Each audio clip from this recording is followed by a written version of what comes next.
Hi friends, Bommi Sita சீரியலில் ஒரு அட்டகாசமான எபிசோட் வந்திருக்கு.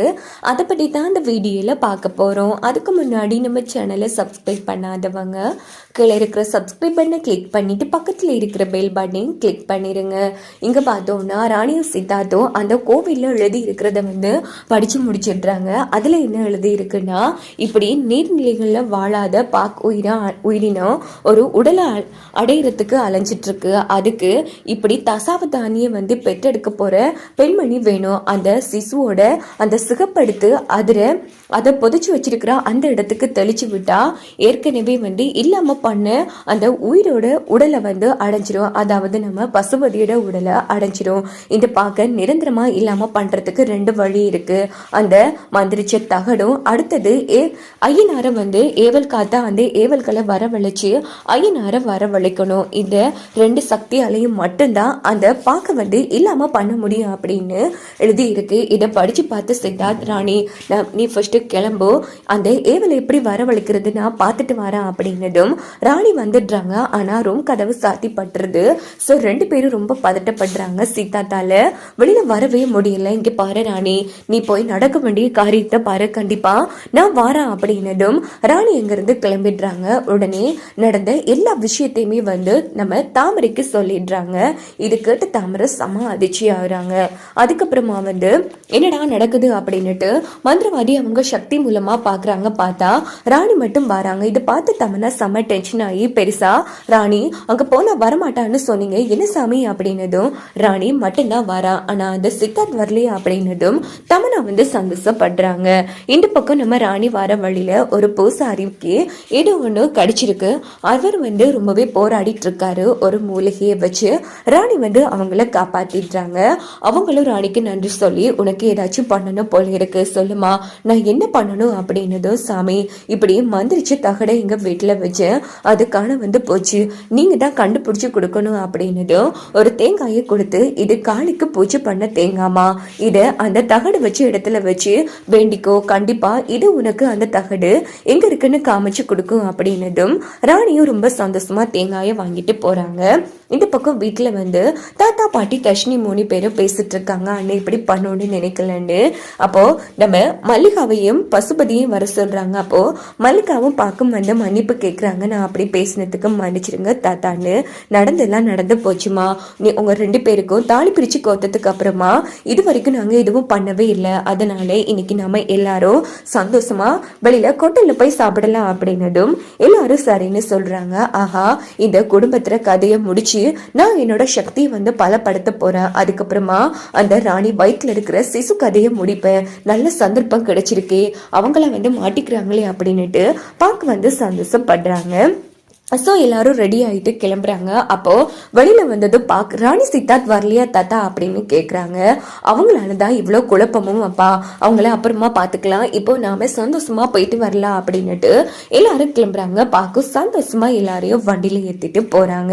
இந்த பக்கம் பார்த்தோம்னா இதெல்லாம் மறைஞ்சு நின்று ராணி பார்த்துட்டு நேரா பூஜை ரூம்ல அந்த தேங்காயை வச்சு பூஜை பண்றாங்க. பார்த்தா தேங்காய் உருண்டு போய் அந்த தகடு இருக்கிற இடத்த காமிக்குது. உடனே தோண்டி தகடை எடுத்துடுறாங்க. ராணி இது இங்க யாரு வச்சிருப்பா, சரி யோசிக்க டைம் இல்ல, அடுத்து நடக்கிறத பார்க்கலாம் அப்படின்னுட்டு தகடை எடுத்துட்டு நேரா ராணி என்ன பண்றாங்கன்னா அங்க இருந்து கிளம்பிடுறாங்க.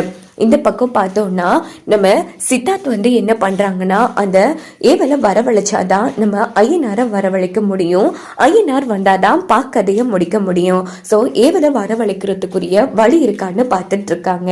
இந்த பக்கம் கொஞ்சம் தூரம் போனதும் சாப்பிடும் முதலே கொஞ்சம் இருட்டாயிடுது. அங்க பார்த்தோம்னா ஒரு காட்டு வழியா விட்டுடுறாங்க பார்க்க வண்டியை. என்ன பசுபதி இங்க வண்டியை விட்டுருக்கா அப்படின்னு தாத்தா பாட்டி கேட்டதும், வண்டி ரிப்பேர் ஆயிடுச்சு தாத்தா, இங்க பக்கத்துல ஒரு இடம் இருக்கு வாங்க அப்படின்னுட்டு நம்ம சிரிச்சுக்கிட்டே அவங்க சமாதி இருக்கிற அந்த இடத்துக்கு திட்டம் போட்டு தாத்தா பாட்டி ஒட்டுமொத்த பேரையும் அங்க அழைச்சிட்டு போறாங்க.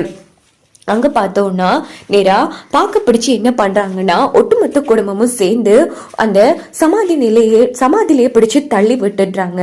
இது பார்க்க வந்து அதிர்ச்சி ஆறாங்க. உடனே காஞ்சன மாதிரி இருந்துட்டு ஆஹா அப்படின்னா ஒட்டுமொத்த பேரும் என்ன சேர்ந்து தள்ளி விடுறீங்கன்னா இது எல்லாம் உங்களுக்கு தெரிஞ்சிட்டா, நான் யாருன்னு உங்க எல்லாருக்கும் தெரிஞ்சிட்டா அப்படின்னு கேட்டதும் தாத்தா பாட்டி எல்லாருமே ஆமாடா, நீ யாரு, எப்படி இங்க வந்த, எல்லாமே எங்களுக்கு தெரியும், என்ன அப்படி பாக்குற, உன்னை எங்க கட்டுப்பாட்டுக்குள்ள கொண்டு வரதுக்கு தான் நாங்க எல்லாருமே நடிச்சோம் அப்படின்னு தாத்தா பாட்டி எல்லாரும் சொல்லிட்டு இருக்காங்க. சின்னதா ஒரு பிளாஷ்பேக் மாதிரி காமிப்பாங்க. அப்போ என்ன நடந்திருக்கும்னா ராணி வந்து எல்லா உண்மைகளையும் தாமரை கிட்ட சொல்லிருப்பாங்க இல்லையா. பாக்குக்கு வந்து அவங்களோட வழியில போய் தெரியாம தான் பாக்க வந்து கையாளணும், ஏன்னா பாக்க வந்து புத்திசாலித்தனமானதுன்னு. அதான் தாத்தா பாட்டி எல்லார்கிட்டையும் தாமரை விளக்கத்தை சொல்லியிருப்பாங்க. சோ எல்லாருமே சேர்ந்து பாக்குக்கு நடிச்சிருக்காங்க. இது புரியாம தான் பாக்க இவங்களை கூட்டிட்டு வந்திருக்கு. பரவாயில்லையே, ராணி புத்திசாலித்தனமா தான் நடந்திருக்கா. ஆனா தப்பு பண்ணிட்டீங்களே, இப்ப உங்க எல்லார கதையையும் நான் முடிக்க போறேன் அப்படின்னதும் நம்ம தாத்தா பாட்டி எல்லாரும் அதிர்ச்சி ஆறாங்க. என்னங்க இது, ராணி தகடு எடுத்துட்டு வரேன்னு தாமரை சொன்னா, ஆனா இன்னும் ராணியை காணுமே அப்படின்னு பாட்டி எல்லாம் பயந்துட்டு இருக்காங்க. இந்த பக்கம் பார்த்தோம்னா சரியா நம்ம தாத்தா பாட்டி எல்லாரையும் இல்லாம பண்ணலான்னு போறாங்க. கரெக்டா நம்ம ராணி ஓடி வந்து அந்த தகடை நிக்கிற சமாதியில எரிச்சு விட்டுடுறாங்க. பார்த்தா வளைச்சி பெரிய ஒரு தடங்கல் வளையம் வந்துடுது. இன்னொரு பக்கம் பார்க்கால அந்த வளையத்தை விட்டு வெளியில வரவே முடியல. இந்த பக்கம் பார்த்தோம்னா நம்ம தாத்தா பாட்டி ரொம்ப சந்தோஷப்படுறாங்க. நல்ல வேளமா ராணி வந்து காப்பாத்திட்டு, நாங்க தான் உன்னையே சித்தாத்தை தப்பா புரிஞ்சுக்கிட்டோம், எங்களை மன்னிச்சிடுங்க அப்படின்னு மல்லிகா இருந்து எல்லாரும் கெஞ்சிட்டு இருக்காங்க. இங்க பார்த்தோம்னா மந்திரவாதி வந்து இந்நேரம் அந்த பாக்கு வந்து சித்தார்த் குடும்பத்தை இல்லாம பண்ணிருக்கோம், அதையும் நேரடியா பாருங்க அப்படின்னுட்டு அவங்க மாய சக்தி மூலமா காமிக்கிறாங்க. பார்த்தா அங்க வந்து என்ன நடக்குதுன்னா இப்படி ஒரு வளைய தடங்களா இருக்கு. சோ ரொம்ப கஷ்டப்பட்டுட்டு இருக்காங்க பார்க்க போறதுக்கு. இது பார்த்து தமனாவும் மனவும் சம அதிர்ச்சி ஆறாங்க. என்ன சாமி இங்க என்ன நடக்குது அப்படின்னதும் மந்திரவாதி கண்டுபிடிச்சிடுறாங்க தகடு இருக்கிறது. தமனா இதெல்லாம் தகட எடுத்து உன்னை புதைக்க வைக்க சொன்னா இந்த தகடு எப்படி பாக்கிட்ட வந்துச்சு அப்படின்னதும் தமனா வந்து சம அதிர்ச்சி ஆறாங்க. அதான் சாமி எனக்கு ஒண்ணும் புரியல, இந்த ராணி எங்க இருந்து எடுத்தாலும் தெரியா, சத்தியமா சொல்றேன், நான் தகட பத்திரமா தான் புதைச்சு வச்சா அப்படின்னதும் அந்த மந்திரவாதி செம டென்ஷன் ஆறாங்க. அந்த தகடு வந்து பார்க்க வந்து தடுத்து நிறுத்துது. அந்த தகடு இல்லாம போனா மட்டும்தான் பார்க்கால அந்த குடும்பத்தை இல்லாம பண்ண முடியும், இல்லைன்னா ரொம்ப கஷ்டம் அப்படின்னதும் ப்ளீஸ் சாமி ஏதாச்சும் பண்ணுங்க அப்படின்னதும் அந்த மந்திரவாதியும் சரி நான் அந்த தகடை எடுக்க முயற்சி பண்றேன் அப்படின்னுட்டு பல பூஜைகள் பண்ணிட்டு இருக்காங்க. இந்த பக்கம் பார்த்தோம்னா தப்பு பண்ற ராணி என்ன பண்ணாலும் சரி கண்டிப்பா நான் உங்க கதையை முடிச்சே ஆகுவா அப்படின்னுட்டு முயற்சி பண்ணிட்டு இருக்கு. உன்னால எதுவுமே எங்களை பண்ண முடியான்னு ராணி ஒரு பக்கம் கத்திட்டு இருக்காங்க. அங்க பார்த்தோம்னா மந்திரவாதி பூஜை பண்ணி அந்த தகடை வந்து எல்லாம் இல்லாம பண்ணிடுறாங்க. இன்னும் கொஞ்ச நேரத்துக்கு தான் அந்த தகடு இல்லாம இருக்கும், அதுக்குள்ள அவங்க கதையை முடிச்சிருப்பாங்க அப்படின்னதும் பார்க்க வந்து பயங்கரமா சிரிச்சிட்டு இருக்காங்க. இன்னைக்கு எல்லாருமே இல்லாம போறீங்க, எனக்கு உடம்பு கிடைக்க போகுது, உன் புருஷன் பசுபதி நிரந்தரமா இல்லாம போறேன் அப்படின்னு பயங்கரமா கத்தினதும் மல்லிகா ரொம்ப ஃபீல் பண்றாங்க. இந்த பக்கம் ராணியும் பயப்பட ஆரம்பிக்கிறாங்க. ஒட்டுமொத்த குடும்பமும் அந்த இடத்துல பயந்துட்டே இருக்காங்க. அங்க பார்த்தோம்னா என்ன பண்றாங்கன்னா ரொம்ப கொடூரமா மாறிடுறாங்க. ஏ ராணி ஃபர்ஸ்ட் உன் கதையை முடிக்கிறண்டி அப்படின்னுட்டு ஒரு பெரிய கூர்மையான பொருளை எடுத்துட்டு வந்து ராணிய வந்து இல்லாம பண்ணலான்னு வராங்க. அப்படின்னு பார்த்து செம மாசா சித்தார்த் ஐயனார் மாதிரி வந்து பாக்கோட கைய வந்து பிடிச்சிடுறாங்க. சித்தார்த்த ஐயனார் கோலத்துல பார்த்த ஒட்டுமொத்த குடும்பமும் ரொம்ப சந்தோஷப்படுறாங்க. அப்போ நம்ம சித்தார்த்துக்குள்ள ஐயனார் வந்துட்டாங்க.